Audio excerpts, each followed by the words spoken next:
"I never loved you," he said. "I took everything in the divorce and found true love."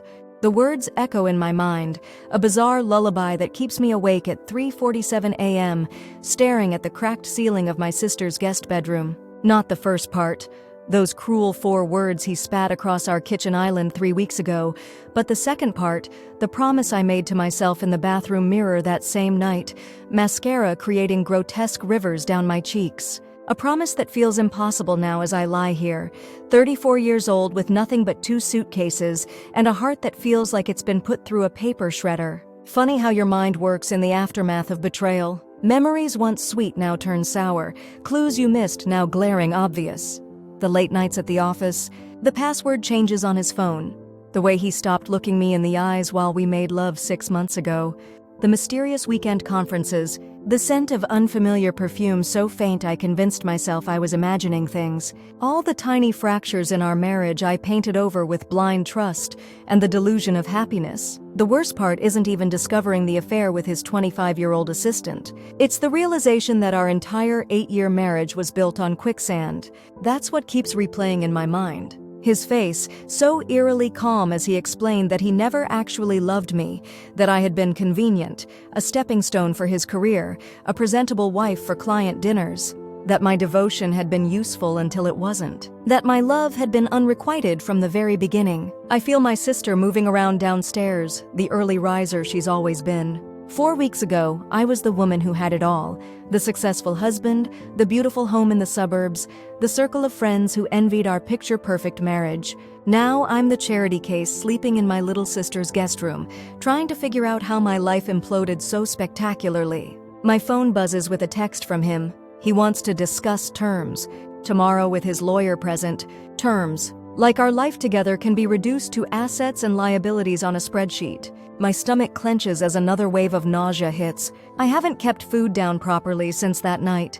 My body seems determined to physically purge every memory of him, even if my mind can't stop obsessing over the details. The tears come again, hot and unwelcome.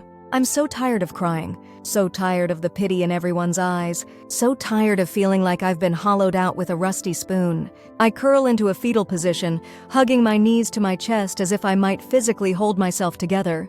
But somewhere between the 4th and 5th sob, something shifts inside me. A tiny spark ignites in the darkness.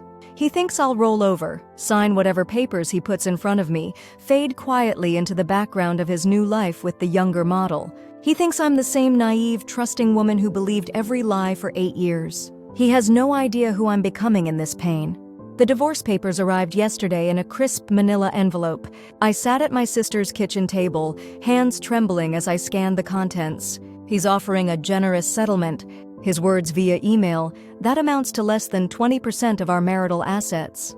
The house, the investment accounts, the vacation property in Aspen, all conveniently categorized as primarily his. After all, he was the high-powered corporate attorney. I was just the wife who gave up her promising career in finance to support his, who managed our home, who planned every dinner party that helped him impress the partners at his firm. My sister watched me from across the table, concern etched across her face. She expected tears, another breakdown. Instead, I felt something crystallize inside me, hard and sharp and dangerous. I carefully placed the papers back in the envelope, my mind suddenly, eerily clear. I spend the morning researching divorce attorneys, not just any attorneys, the sharks, the ones with reputations for being merciless. By noon, I've scheduled consultations with the top 3 in the city.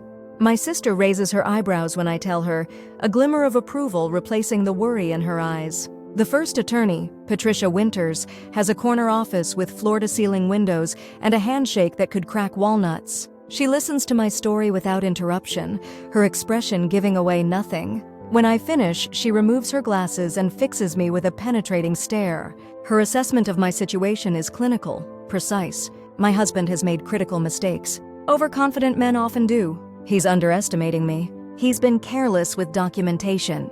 There are financial discrepancies she can already identify based on what I've shared. Most importantly, he doesn't know how much I actually know about our finances despite his attempts to keep me in the dark.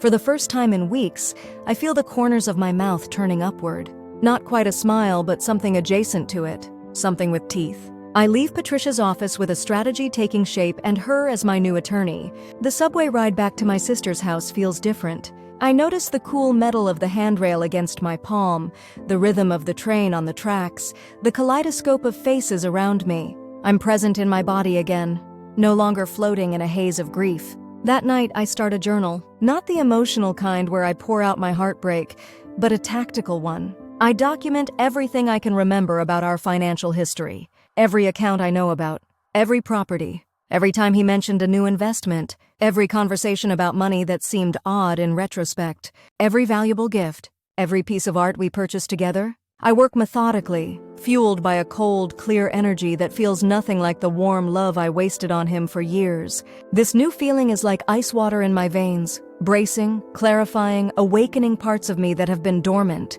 My sister finds me at 2 a.m. still writing and silently brings me a cup of tea before returning to bed. She doesn't ask questions. She doesn't need to. She recognizes the transformation happening before her eyes, from victim to strategist. The next morning, I contact my old boss from the financial firm where I worked before my marriage. We meet for coffee, and I'm surprised by how quickly she offers me a position. Apparently, my skills are still valued. My financial independence is the first piece of my new foundation. He calls that evening, annoyed that I've retained Patricia Winters. He recognizes her name, knows her reputation. Good. I let his voice wash over me, noting the new uncertainty beneath his usual arrogance. He's used to me being emotional, reactive. My calm silence unnerves him. When he demands to know why I haven't signed the papers, I simply tell him I need time to review everything with my counsel. My voice sounds foreign to my own ears, steady, cool, professional. He sputters something about not dragging this out, about both of us moving on with our lives. I end the call without responding to his thinly veiled threats. That night, I sleep soundly for the first time since he shattered my world. The weeks that follow take on a strange rhythm. By day, I'm rebuilding my professional life, reconnecting with old colleagues, absorbing myself in financial analyses that were once second nature. By night, I work with Patricia, constructing a comprehensive picture of our marital assets, including those he's tried to hide. My sister watches this metamorphosis with a mixture of admiration and concern. She supports my determination to get what I deserve in the divorce, but worries about the hardness growing around my heart.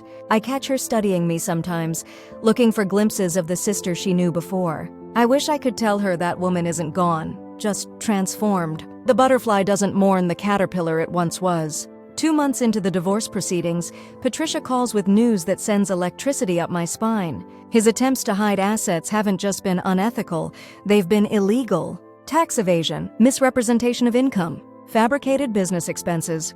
The kind of financial misconduct that could not only cost him in our divorce, but potentially his law license. The evidence was buried in documents he never thought I'd understand, in financial statements he assumed I wouldn't scrutinize, in conversations I remembered but he forgot. He underestimated me in the most fundamental way possible.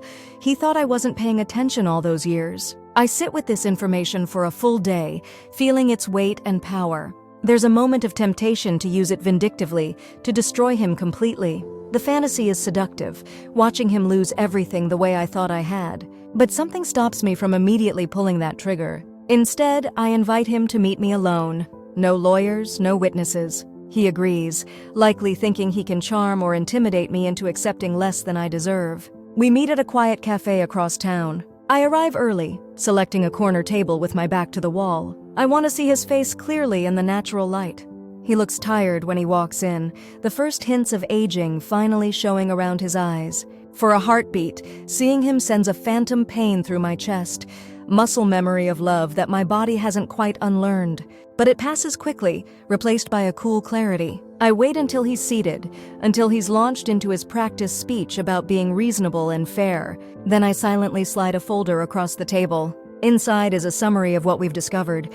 Not everything, just enough to make it clear that I know. I watch as understanding dawns on his face, as the blood drains from it, as his confident facade crumbles. For the first time, he looks at me, really looks at me, and I can see that he's recalculating everything he thought he knew about our relationship, about me.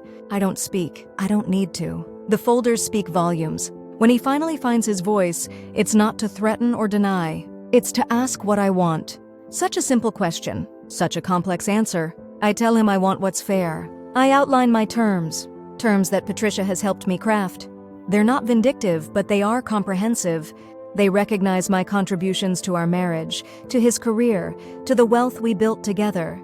They include the house, half of all financial assets, including those he tried to hide, and agreements about future earnings from investments we made jointly. He opens his mouth, clearly preparing to negotiate, but I cut him off with a simple statement.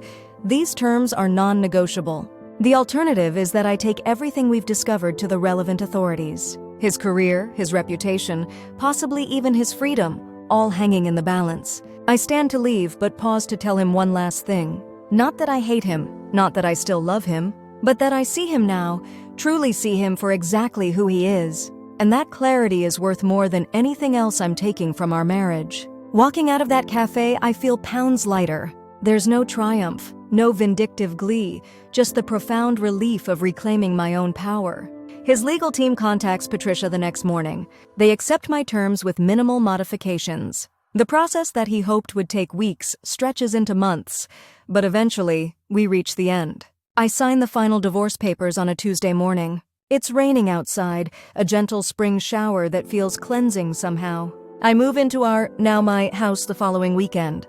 My sister helps, bringing a sage smudge stick to clear the energy. I laugh at her new age tendencies, but find myself appreciating the ritual. Room by room, I reclaim the space, rearranging furniture, changing artwork, erasing the remnants of our life together. In the master bedroom, I discover a cufflink of his that somehow got left behind, lodged between the dresser and the wall. 5 months ago, finding this small token of him would have sent me spiraling into grief. Today, I simply drop it into the trash without a second thought. Progress happens in these small moments, I realize. With the divorce finalized and my career back on track, I establish new routines. Morning runs through the neighborhood, evening glasses of wine on the back deck, weekend brunches with friends who stood by me. Slowly, my life fills with small pleasures that are entirely my own. I hear through mutual acquaintances that he and his assistant broke up shortly after our divorce was finalized. Apparently, the stress of the proceedings, the financial settlement, and the damage to his professional reputation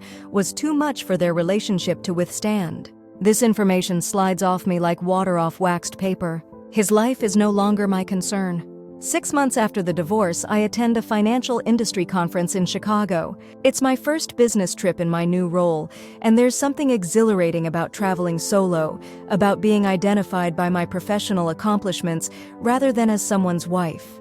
The conference sessions are engaging, but it's during an impromptu discussion after the formal proceedings that I truly come alive. I find myself debating investment strategies with a silver-haired man whose insights are as sharp as they are unconventional. We continue our conversation over dinner, then drinks, then breakfast the next morning.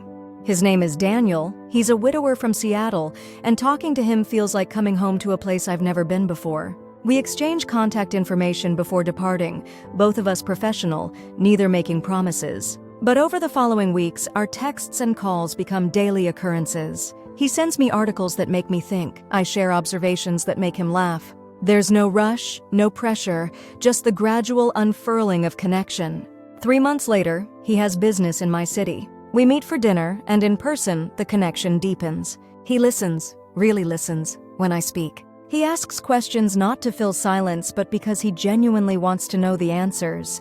When I finally tell him about my marriage, about the betrayal and the divorce, he doesn't offer platitudes or judgments. He simply acknowledges my pain and my strength with equal respect. Our relationship develops slowly, thoughtfully. He visits. I visit. We talk for hours about everything and nothing. When he first kisses me, 6 months after we met, it feels like both a beginning and a continuation. The first time I bring him to my home, the home that was once part of my marriage, I watch him carefully, looking for shadows of the past. But the house has become truly mine now, and sharing it with him doesn't awaken old ghosts. It's on a winter evening, snow falling softly outside the windows, that I realize I've found something I never actually had before: genuine partnership. Daniel doesn't complete me. I was already complete. He compliments me, challenges me, respects me, and I do the same for him. I catch a glimpse of us reflected in the window glass, my head resting on his shoulder as we discuss retirement investment strategies, of all things, and the contentment that washes over me is so profound it nearly takes my breath away. That night, lying beside him, I reflect on the journey that brought me here. From devastating betrayal to calculated revenge to unexpected joy. From "I never loved you" to "I took everything in the divorce and found true love." The revenge wasn't just about the material assets, although reclaiming my financial security was undeniably satisfying. The real victory was reclaiming myself, my strength, my ability to trust my own judgment. The house, the investments, the settlement, they were just external validations of an internal transformation. As Daniel sleeps peacefully beside me, I realize that true love isn't about possession or control or convenience. It's about being seen fully and loved anyway. It's about mutual respect and shared growth. It's about choosing each other day after day, not out of habit or obligation, but out of genuine desire. I once thought losing my marriage was the end of my story. Now I understand it was just the difficult beginning of a much better one. Tomorrow, I'll wake up next to a man who loves me for exactly who I am. I'll go to work at a job that challenges and fulfills me. I'll come home to a house that is truly mine in every sense. And none of this would have been possible if I had remained in the shadow of a man who never loved me. Sometimes the most painful endings lead to the most beautiful beginnings. Sometimes you have to lose everything you thought you wanted to find what you truly need. Sometimes the words "I never loved you" are the first step on the path to finding real love at last. As sleep claims me, I'm grateful. Not for the betrayal, never for that, but for the strength it forced me to find, for the woman I became in response to it, for the life I built from the ashes of what I lost. That, more than any material possession or legal victory, is what I truly took from the divorce. And it turns out to be worth more than everything else combined.